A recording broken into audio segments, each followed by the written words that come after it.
mentioned earlier, he's meeting today with people installing offshore wind equipment, but not oil and gas CEOs who are rarely ever in town, but they are today. So how did that help lower gas prices? Well, the president has done a, so let me step back for a second. But no. With offshore wind you're folks, asking and me. not with gas. You're asking me the question. CEOs, how does that lower gas prices? You said Peter, he's done everything in his power. Well, the White House defending President Biden after he skipped a sit-down with oil CEOs yesterday, did not go to that meeting, but instead met with wind power executives.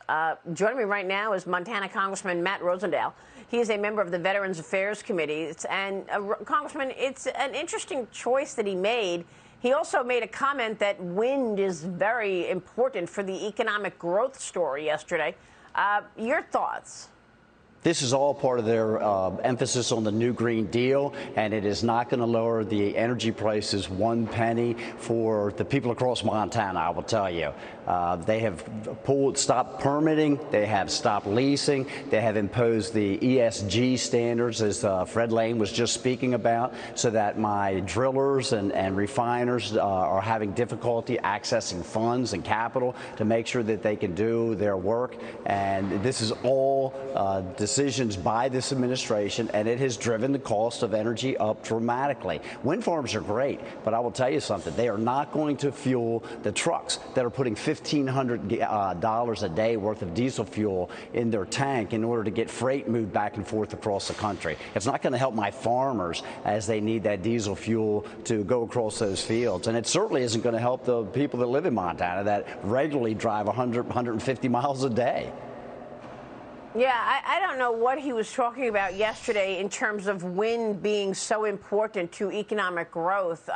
In fact, we are watching the oil story play out in kitchens across the country where it is fueling and stoking massive inflation. How long do you expect this transition to this Green New Deal that they are envisioning to take?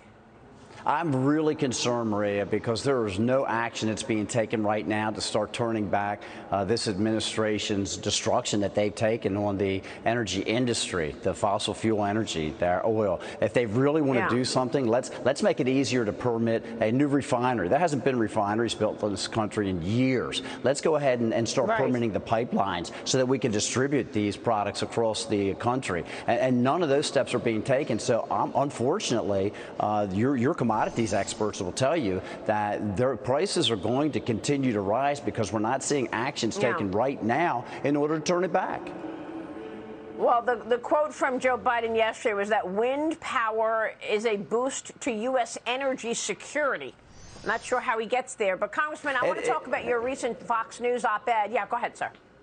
It isn't. The most effective wind farms only can produce energy 42% of the time. And so we have a lot of other time, 58% of the time, that we are not getting energy. We have to back that up with something. And that's just for your households. That doesn't include all the other things we were just talking about. Yeah, and that's obvious, right? It's not always going to be windy. You're not going to have the wind, like you're not always going to have the sun for solar energy. Right. But your recent op-ed focused on the border, and Biden's border crisis, you say, creates a drug epidemic. You write, quote, without a secure border, American drug overdoses and deaths will continue to skyrocket. This as the Highway Patrol in your state says that they've already seized 3 times as many fentanyl pills this year compared to 2021, with cartels specifically targeting rural areas. Congressman, what do you think is behind this? I share your concern. When I came back from the border months ago, when I went the second time, I've been there 4 times, but the second time I came back with so much information on the drugs coming across this country, and it is an epidemic, and it is beginning in China. It's very concerning. What do you think is behind the fact that China is pushing this fentanyl through Mexico and into America, and the drug cartels are making all this money, and we haven't heard a word about it from Biden?